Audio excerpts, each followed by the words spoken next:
여러분 안녕하십니까? 코로나가 빨리 지나갔으면 좋겠죠? 이 소원은 여러분과 함께 세계 모든 사람이 간절히 바라는 일일 겁니다. 아마도 자랑스러운 대한민국을 시작으로 끝날 것 같아요. 조금만 참으시면 됩니다. 그러나 이런 예기치 않은 상황이지만 여러분들은 좋은 기회로 삼는 계기가 되었으면 좋겠습니다. 여러분들은 지금도 대단하지만 이럴 때 좀 더 자신을 깊이 관찰하는 시간을 통해 더 멋지고 훌륭한 사람으로 거듭나는 기회로 삼으시기 바랍니다. 자, 그럼 언제나처럼 출첵하시고 강의 영상 시청하도록 하겠습니다.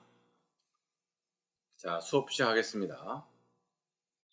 오늘은 회화에 대해서 알아보도록 하겠습니다. 회화, 우리말로 풀면 그림이지요.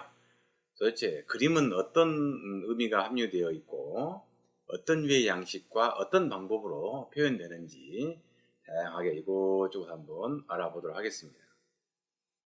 아마 이 이야기의 전반부는 여러분이 중학교 때 이미 학습한 내용들일 것이고 후반부에 가면 들었을까 말았을까 뭐 갸우뚱하는 내용들이 좀 있습니다. 조금 생소하고 어려운 부분도 있어요. 그러지만 힘들게 생각하지 마시고 쭉 들어보시면 될 것 같아요. 자, 시작해 볼까요? 그런데 선생님이 지금 두 번째 녹화하고 있습니다. 첫 번째 녹화 때는 마이크 스위치를 안 넣어가지고 혼자 막 시부렁시부렁 했는데요. 말이 하나도 안 들어간 거예요. 그래서 두 번째 도전하고 있습니다. 아마도 오늘 또 녹화 뜨고 편집하면 또 날을 셀 것 같아요. 이 영상 어느 날만 날을 새니까 여러분이 빨리 왔으면 좋겠어요. 자, 회화. 회화는 2차원의 평면 위에 작가의 사상과 감정을 형이나 색, 양감, 질감 등으로 표현하는 예술이죠. 그러니까 우리가 풍경화에서 풍경을 그릴 때 입체감 있게 보이잖아요. 입체감 있게 보일 뿐이지 켄트지라는 평면 위에 입체감 있게 표현한 것 뿐이에요. 그러니까 입체가 아니라 평면이다. 그래서 그런 회화를 평면 예술이다 그래요. 그러면 평면 예술과 대비되는 말이 있죠. 입체 예술이 있죠. 입체 예술은 조각이나 조소처럼 손으로 만져보아서 느껴지는 촉각적 느낌이 있는 거, 공간감을 가지고 있는 거, 양감을 진짜 가지고 있는 거, 이런 것들을 갖다가 우리는 입체 예술이다 이렇게 말합니다. 근데 회화는 평면 예술이다 그 말이에요. 자, 여기서 작가의 사상과 감정, 그래서 다시 말하면 작가의 철학, 그 다음에 현재 바라보고 있는 표현하고자 하는 대상을 바라보는 느낌이 있잖아요. 차가운 느낌, 뜨거운 느낌, 서정적인 느낌, 슬픈 느낌, 분노에 찬 느낌, 이런 여러 가지 감정들, 이것을 희노애락을 대상의 형태, 어떤 모양을 통해서 또는 원하는 색을 통해서 양감 통해서 질감을 통해서 표현하는 예술이다 이런 얘기입니다. 형이라고 하는 것은요 모양을 말합니다. 형태 이렇게 말하시면 알면 돼요. 색은 이 세상에 존재하는 모든 것들은 색을 가지고 있죠. 그 색이 유체색이 됐건 무체색이 됐건 색을 가지고 있습니다. 그 다음에 양감이지요. 볼륨감이라고 말합니다. 덩어리감이라고도 하죠. 그 다음에 질감입니다. 질감에는 두 가지가 있어요. 재질감과 질감 그래요. 재질감을 우리는 텍스처라고 해요. 즉 손으로 만져보아서 느껴지는 촉각적 느낌을 우리는 재질감, 텍스처라고 해요. 그 다음에 질감은 표현된 거예요. 때문에 색을 써서 어떤 형태를 써서 표현해 놓으면 그 표현된 것을 보고 느끼는 감정을 말하는 겁니다. 이것을 마티에르, 즉 효과예요. 효과. 효과를 질감이라고 그래서 재질감과 질감 두 개를 다 통틀어서 우리는 질감이라고 한다. 자, 그래서 다시 정리합니다. 회화는 2차원의 평면 위에 작가의 철학을 바탕으로 자기의 감정을 가지고 형태나 색이나 볼륨감이나 질감 등으로 표현하는 평면 예술이다. 이렇게 이해하시면 되겠습니다. 다음에 소묘는 여러분이 이미 배웠습니다. 이 앞시간 1시간으로 배웠죠. 또 실제 과제도 여러분이 해보는 시간을 갖기도 했습니다. 소묘는요 모든 조형활동의 기초다라고 배웠습니다. 그리고 기초뿐만 아니라 소묘 자체가 예술 작품으로도 인정이 된다라고도 배웠어요. 또 채색지는 밑그림이다라고도 배웠습니다. 자, 그러면 소묘의 뜻을 이렇게 배웠어요. 소묘란 대상의 형태, 명암, 양감, 질감 등을 한 가지 색으로 표현한 단색화이다라고 배웠습니다. 자, 아래 헨리 무어의 작품이 있습니다. 헨리 무어는 현대 추상 조소의 대가이지요. 지금 앞에 헨리 무어가 주로 표현하는 그런 양식의 지금 조각품이 놓여 있고 백그라운드로 주변에 나무들이 표현되어 있습니다. 바로 이 헨리 무어의 작품이 이렇게 생겼어요. 한번 네이버에 가셔가지고요, 헨리 무어의 작품을 찾아보시면 금방 이해하실 겁니다. 이와 같이 유명한 조각가도 이 끊임없는 소묘를 통해서 작품을 완성해냈고 또 그 결과로 이런 소묘 작품을 별도로 만들어냈습니다. 소묘가 그만큼 중요하다는 것을 말하는 단적인 예가 되겠습니다. 자, 소묘의 종류에는 이미 학습했죠? 크로키, 스케치, 정밀묘사. 자, 크로키는 움직이는 대상을 특징만 잡아서 엄청 빠르게 선으로만 표현한다 이렇게 말했어요. 스케치는 채색지는 밑그림이다 그랬어요. 그 대신 복잡하지 않고 명암도 3단계 정도로만 표현한다 이렇게 배웠습니다. 정밀묘사는 크로키와는 좀 상반되는 개념을 가지고 있죠. 정밀묘사는 천천히 대상을 관찰하고 아주 세밀하게 실제감 있게 사실감 있게 표현하는 것을 정밀묘사라 그래요. 다음에 대생은 대생 전체를 말하는 그런 의미로 이해하시면 되겠습니다. 다시 말하면 대상의 형태, 명암, 양감 등을 자세히 관찰하여 그린 그림이다. 이게 대생입니다. 어떻게 보면 소묘 전체를 대생이라고 표현해도 과언이 아닙니다. 영어로는 소묘가 대생입니다. 소묘 재료 여러분 익히 잘 아시죠? 연필, 목탄, 꽁태, 펜, 모필 이렇게 있습니다. 연필은 우리가 가장 다루기 쉽고 또 지우개가 있어서 틀렸을 때 지우기도 쉽습니다. 연필은요, H와 B로 구분할 수 있죠. B는 연필심의 진하기 정도를 B로 표현하고 연필심의 단단하기 정도를 H로 표현합니다. 그러니까 B가 많을수록 연필심이 진하다 그러고 H가 많을수록 연필심이 연해지면서 단단하다 이렇게 이해하시면 됩니다. 그래서 연필심이 B가 많을수록 무르기 때문에요, B가 많은 연필은 연필심이 두꺼워요. 여러분 HB 연필하고 그냥 B하고 2B, 4B를 비교해 보시면 점점 연필심이 두꺼워집니다. 6B는요 더 두꺼워요. 이것은 연필이 무르고 잘 부러지기 때문에요, 잘 부러지지 말라고 하는 요소도 포함되어 있습니다. 다음에 H는요 단단해요. 잘 안 부러져요. 그 대신 연필심이 연합니다. 그래서 EH 정도 되면 제도용으로 많이 쓰죠. 제도용은 연필선이 뭉개지면 안 되기 때문에요, 그렇게 탁 가서 예리선으로 딱 그릴 때 EH를 씁니다. 그림에서는 주로 4B를 많이 쓰고, 여러분 샤프 연필은 주로 HB나 진한심이 B 정도 될 거예요. B 샤프심은 진하고 좋은데 잘 부러집니다. 그것이 단점이겠죠. 자, 다음 목탄입니다. 목탄은 버드나무 가지를 태워 만든 숯입니다. 그래서 부드럽고 질감 표현이 아주 진짜 좋습니다. 이 목탄처럼 다양하게 표현할 수 있는 종류는 없습니다. 그런데 단점이 있죠. 반드시 목탄재에 써야 되고, 그러니까 질감을 낼 때는 손이나 꺼지 등을 사용해야 되고, 완성 후에는 지워짐을 방지하기 위해서 정착액을 뿌려서 보관한다. 이게 단점입니다. 다음에 꽁태입니다. 꽁태는 화학적으로 만든 거예요. 연필심이 아무리 진하더라도 6B 이상 갈 수가 없어요. 그래서 연필보다 진한 색을 원할 때 바로 이 꽁태를 씁니다. 꽁태는요 알료를 굳혀 원료로 만들기 때문에 아주 진합니다. 그런데 단점이 있어요. 지울 수가 없습니다. 그래서 우리 아마추어들은 꽁태를 잘 안 쓰고 프로들이 주로 많이 씁니다. 다음에 펜입니다. 여러분들은 펜을 안 써봤죠? 쌤이 중학교 다닐 때는 펜을 갖고 다녔어요. 볼펜은 귀에 있고요. 펜에다가 잉크를 갖고 와서 씁니다. 그러면 책상 위에 잉크를 넣고 찍어서 쓰는데요.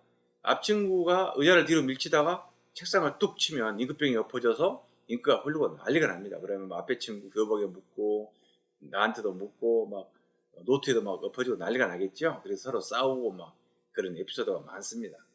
지금은 이제 볼펜이 나와서 그런 잉크를 흘릴 염려는 없죠.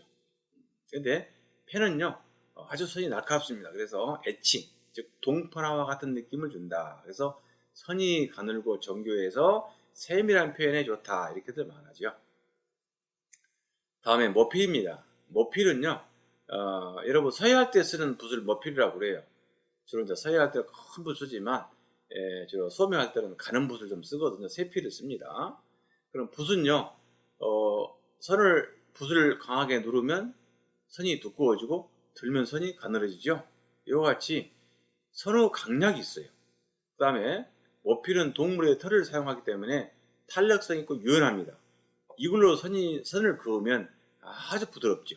그래서 리듬이 있어요. 그 다음에 먹을 찍어 쓰면 처음에 먹을 찍을 때는 진하고 먹이 달아지면 좀 연해지겠죠. 이와 같이 먹의 진하고 연하기를 표현할 수가 있어요.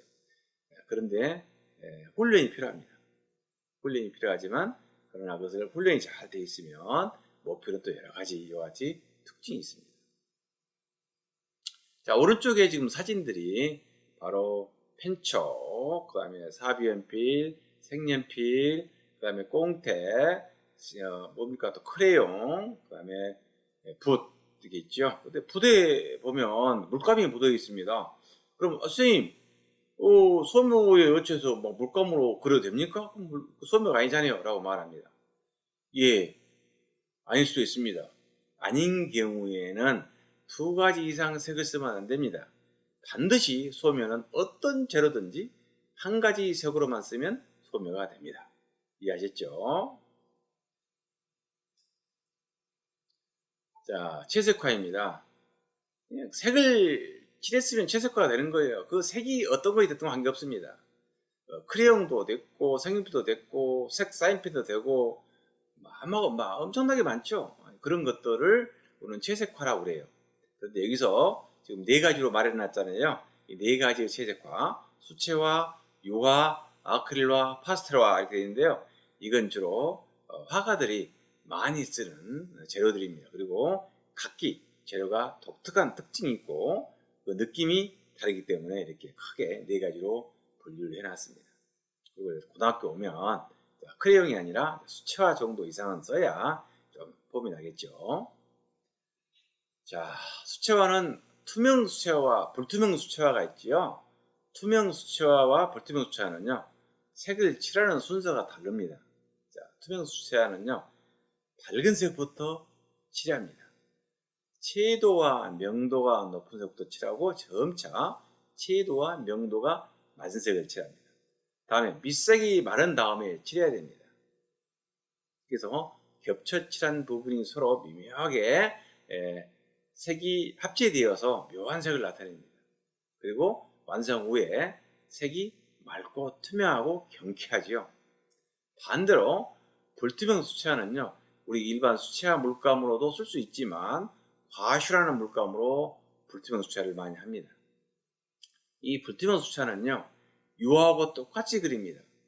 명도와 채도가 낮은 것부터, 즉 어둡고 진한 색부터 쭉 칠하고 점차 나중에는 밝은 색으로 칠합니다. 그래서 투명 수채화와 불투명 수채화는 색을 칠하는 순서가 다르다는 거, 서로 바뀐다는 거 꼭 기억하시고, 그 다음에 불투명 수채화는 유화처럼 계속 색을 중첩해 칠하기 때문에 물감을 두텁게 칠합니다. 그래서 나중에 그리고 나면 완성 후의 느낌이 유화처럼 중후한 느낌이 납니다.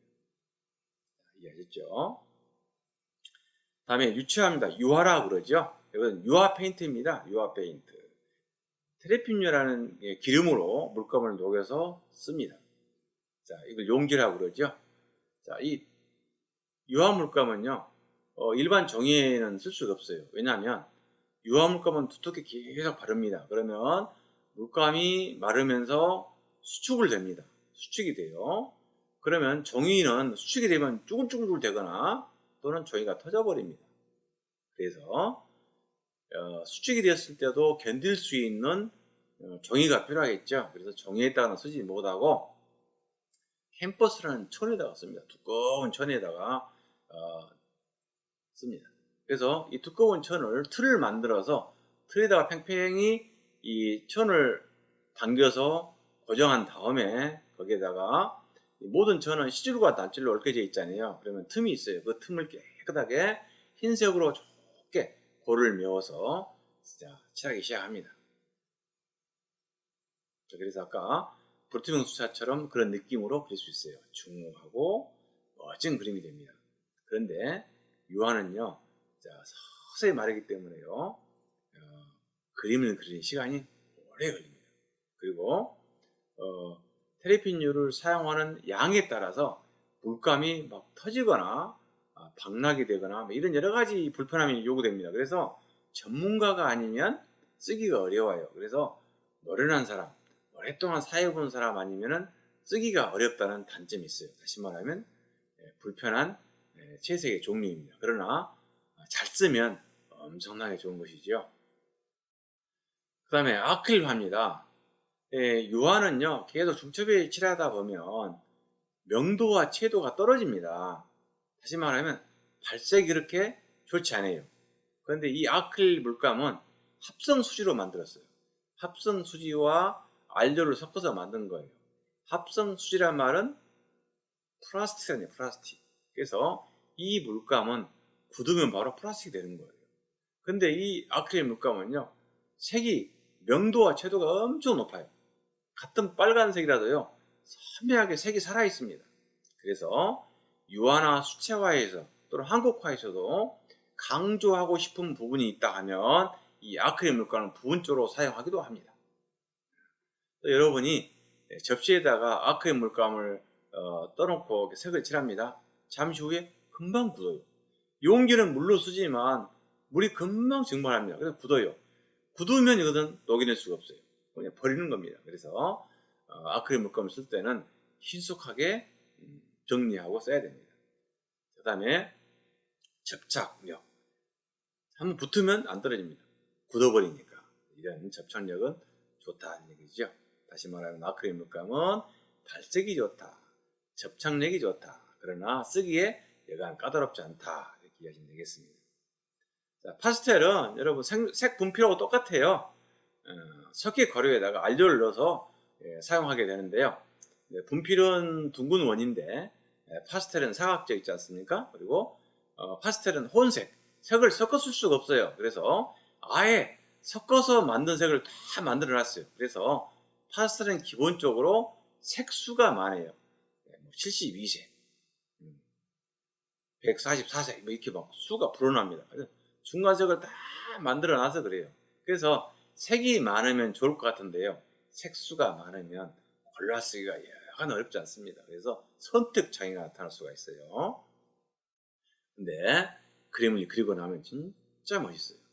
봄날 꽃이 핀 것처럼 화사한 느낌이 듭니다. 그래서 파스텔 톤이라고 하는 말도 있잖아요. 다만 파스텔은 파스텔지라는 엠보싱이 처리되어 있는 종이에다가 그림을 그리고 그다음에 나중에 다 완성한 다음에 묻어난 걸 방지하기 위해서 정착액을 뿌려야 합니다. 그래서 여러 가지 그림 그리는 재료 중에서요, 목탄하고 파스텔은 반드시 픽사티브라는 정착액을 뿌려서 보관해야 됩니다. 자, 수채화 종류 중에서요, 여러분 다른 건 다 설명이 됐기 때문에 프레스코하고 템페라화만 간단히 설명할게요. 지금 오른쪽에 미켈란젤로의 천지창조죠. 성당후 벽화입니다. 천장 벽화인데요. 자, 이걸 왜 그랬냐면 이 그림을 그리는데 얼마나 고생했냐를 제가 설명하려고 그래요. 천장에다가 회벽을 딱 바른 다음에 그 회벽이 마르기 전에 그려야 돼요. 그러면 착색이 안 돼요. 그럴 알료도 없고, 당시에는 돌가루나 식물에서 채취한 여러 가지 알료를 가지고 그림을 그렸거든요. 그런데 회반죽에다가 회가 마른 다음에 칠하면 발색이 안 돼요. 그래서 회반죽이 마르기 전에 그림을 그리게 됩니다. 얼마나 빨리 그려야 될까요? 그런 불편함이 있어요. 그리고 얘가 습기가 녹으면 침침해지고, 그 다음에 또 마르면 밝아져요. 쉽게 말해서 어두운 부분이 밝아져 버리니까 그림의 깊이가 사라진답니다. 이런 어려움이 있어요. 그래서 이제 개발한 것이 그 안료에다가 달걀 노른자와 아구를 섞어서 그립니다. 나중에 이제 개발됐어요. 그러면 이것은 또 건조가 엄청 빨라가지고 빨리 그리지 않으면 안 돼요. 그래서 쓰기가 여간 어려워요. 그런데 이런 재료를 가지고 천장에다가 고개를 들고 그림을 그렸다고 생각해 보세요. 얼마나 고생했겠어요. 요즘처럼 좋은 재료로 유화물감처럼 또는 아크릴 물감처럼 생긴 것으로 그렸다 하면 아주 그냥 홀로 날아다녔을 것 같아요. 더 많은 불후의 명작들을 남겼을 텐데 좀 아쉬움이 있습니다. 자, 이해하셨습니까? 이런 불편함을 가지고 르네상스 시대의 화가들은 그렇게 그렸다. 이렇게 이해하시면 됩니다. 자, 인물화입니다. 인물화는 사람을 보고 그린 것이죠. 근데 인물화는 사람의 비례, 신체의 비례죠. 그 다음에 균형입니다. 한쪽으로 치우치면 넘어지거나 그런 불안감이 느끼면 안 되겠죠. 그래서 균형이 중요합니다. 그 다음에 사람은 희노애락 표정이 나오잖아요. 또 웃더라도 또 박장대소하는 거, 슬쩍 가느다란 미소, 입을 벌리고 우는 웃음, 입꼬리 올라가는 웃음, 또 눈웃음 막 다 다르잖아요. 이런 표정들을 표현해야 됩니다. 그리고 동세, 포즈라고 해요. 포즈가 나와야 돼요. 이 동세. 요거 이제 동세가 바로 리드미컬하게 나와야 됩니다. 그래서 동세가 선으로 따라가잖아요. 그래서 이 선에 대해서는 리듬감, 율동감이 또 나타나야 되고, 요거 운동감이라고도 합니다. 앞에 움직일 동자예요. 자세에서 움직임이 있어야 된다. 즉 고정된 자세가 아니라 뭔가 액션을 취하는 모습으로 그려달라 이런 얘기예요. 그렇게 해야 살아있는 사람처럼 표현된다 이런 얘기입니다. 자, 그런데요, 비례는 사람은 발끝에서 머리끝까지를 그 사람의 두상 길이를 잽니다. 그래서 8개가 나오면 8등신이라고 말합니다. 7개가 나오면 7등신이 되겠죠. 다음에 얼굴에서 그럼 뭘로 잴까요? 눈 길이로 잽니다. 이를테면 눈과 눈 사이는 눈 길이 하나, 눈에서부터 입까지는 눈 길이 2개, 그 다음에 입에서부터 턱까지는 눈 길이 하나, 이렇게 표준적으로 잴 수가 있어요. 선생님이 방금 말한 것은 표준입니다. 그러면 얼굴형에 따라서 눈 길이가 다 달라지겠죠. 그래서 다른 친구한테 너 표준이 아니네 라고 말하면 안 됩니다. 바로 각기 다르기 때문에 사람들은 개성이 있고 구분할 수 있는 겁니다. 다음에 사람은 좌우 대칭이지 않습니까? 좌우 대칭입니다. 그래서 그 좌우 대칭 요소를 잘 파악해 그려야 됩니다. 그런데요, 여러분이 거울을 놓고 자세히 자기 얼굴을 들여다보면 좌우 대칭과 같지만 묘한 불균형이 있어요. 알 수 없는. 그래서 흔히 예술가들이 말하기를 인간은 불균형의 균형이다 이렇게도 말합니다. 자, 그럼 인물화의 표현 요소 보겠습니다. 표정과 동세 방금 다 말했죠. 인물의 자세에 따른 동세 움직임을 생각하여 짜임새에 있는 배치가 필요하다라고 되어 있습니다. 그 다음에 비례와 균형, 제가 선생님이 방금 설명했죠. 몸 전체의 비례, 얼굴의 비례. 몸 전체는 사람의 얼굴 크기로 잰다. 그 다음에 얼굴 안에서는 눈 길이로 잰다. 이런 비례를 파악해서 화면에 균형 있게 그린다. 이런 얘기입니다. 자, 정물화 뭐 다시죠? 중학교 때 이렇게들 배웠을 겁니다. 꽃, 과일, 야채, 기물 등 고정된 물체를 그린 그림 이렇게 배웠을 거예요. 자, 그런데 정물화는요, 특징이 4가지가 있어요. 자, 이 특징 4가지 꼭 기억하시기 바랍니다. 좀 이따가 과제 1번이 바로 정물화의 특징 중 하나를 쓰는 거거든요. 잘 들으세요. 정물화의 특징 첫 번째, 정물화는요, 장소에 구애 없이 그릴 수가 있어요. 자, 풍경화는 밖에 나가서만 그릴 수 있어요. 그죠? 인물화는 사람이 있어야, 대상이 있어야 돼요. 그죠? 근데 정물화는 밖에 나갈 필요가 없어요. 주변에 있는 물건을 갖다 놓고 그리면 돼요. 그래서 장소에 구애 없이 그릴 수 있는 거예요. 첫 번째, 장소에 구애 없이 그릴 수 있다. 이겁니다. 두 번째, 날씨나 기후에 관계없이 그릴 수 있어요. 이 말이 무슨 말이냐 하면 저기 초당대 앞에 풍경이 참 멋있어요. 그러면 이제 글로 나갔는데 비가 와요. 그럼 어떻게 그릴 수 있겠어요? 그릴 수 없습니다. 그날은 그림 못 그립니다. 그런데 정물화는 비가 오나 눈이 오나 실내에서 그리면 돼요. 내가 원하는 위치에 원하는 물건을 배열하고 그리면 됩니다. 자, 두 번째입니다. 기후나 날씨에 관계없이 그릴 수 있다. 다음 세 번째입니다. 풍경원을 그릴 때 빛이라고 하는 것은 태양이 동쪽에 떠서 서쪽으로 듭니다. 그래서 아침과 저녁 시간에 일정한 궤도를 통해서 일정한 주기로 빛의 방향이 바뀝니다. 그러나 정물화는 내가 조명등을 다는 위치에 종일 그대로 있습니다. 자, 네 번째입니다. 정물의 배치가 자유로워 구도학습에 좋다 그랬어요.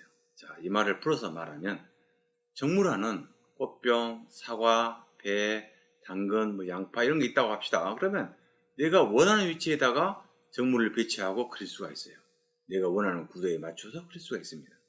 그래서 정물화는 여러 가지 정물의 배치가 자유로워 구도학습에 좋다라는 장점이 가지고 있어요. 네 가지 설명했습니다. 첫 번째 뭐였습니까? 장소에 구애 없이 그릴 수 있다. 두 번째 뭐였을까요? 날씨나 기후에 관계없다. 세 번째 뭐였을까요? 광선 조절이 용이하다 이렇게 배웠습니다. 네 번째 정물의 배치가 자유로워 구도학습에 좋다 이렇게 배웠습니다. 자, 다음 이제 화면 구성입니다. 구도 되겠죠. 변화 통일 균형입니다. 변화 통일 균형은 구도의 3요소라고 그래요. 변화는 다양성을 말합니다. 통일은 질서를 말해요. 균형은 어느 한쪽으로 치우치지 않는 조형적인 균형입니다. 물리적인 균형이 아닙니다. 자, 조형적인 균형이라는 거 이해하시고 이렇게 해서 정물을 배치하고 그립니다. 그래서 주로 정물화에서는요 삼각형이나 마름모 구도를 많이 써요.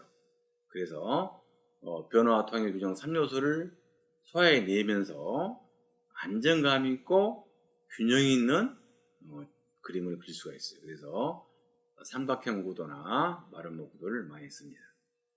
특히 조심할 것은요, 상하 또는 좌우로 물건을 이등분하게 되면 안 돼요. 서로 유기적으로 연관되게 가급적이면 화면을 위아래에서 3등분, 좌우에서 3등분을 딱 그어서 3분의 1 중심, 오른쪽이든 왼쪽이든 3분의 1 중심의 주제가 오게 해서 약간 틀어진 삼각형으로 그리시면 훨씬 더 균형 있고 예술적인 그림을 그릴 수가 있습니다.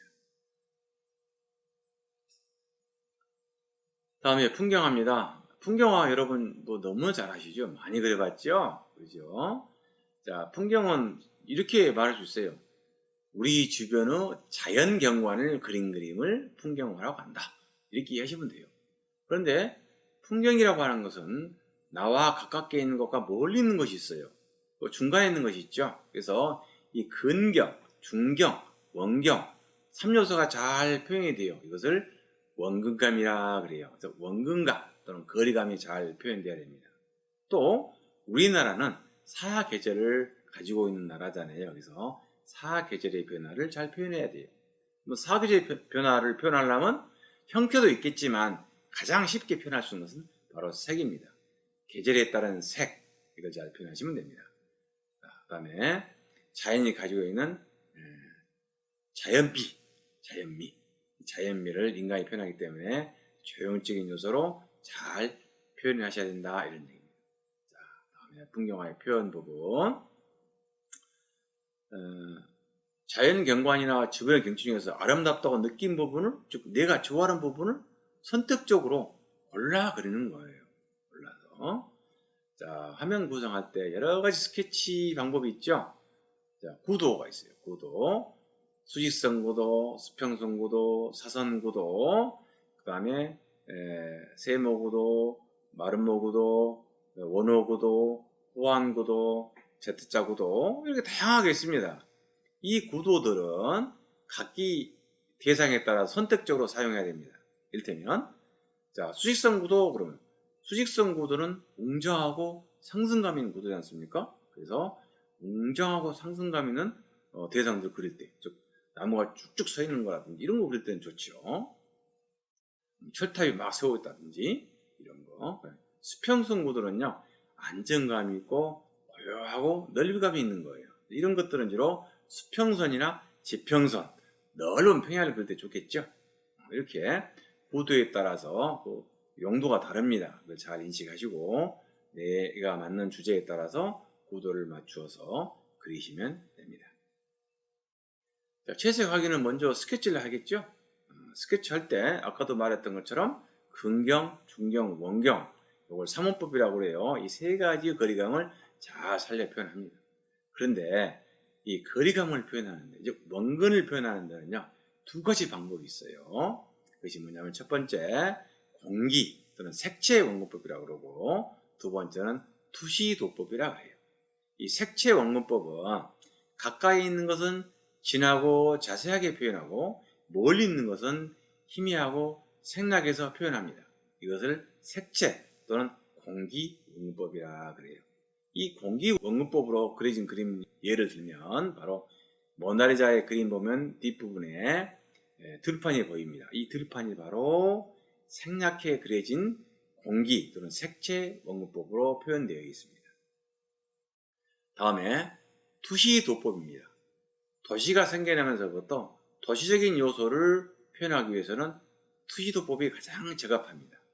그래서 투시도법은 세 가지가 반드시 있어야 됩니다. 그것이 뭐냐면 소실점, 눈높이, 보는 방향, 세 가지가 있어야 투시도법이라고 말할 수 있습니다. 우리가 건축할 때 투시도라고 말하죠. 그와 똑같은 이야기입니다.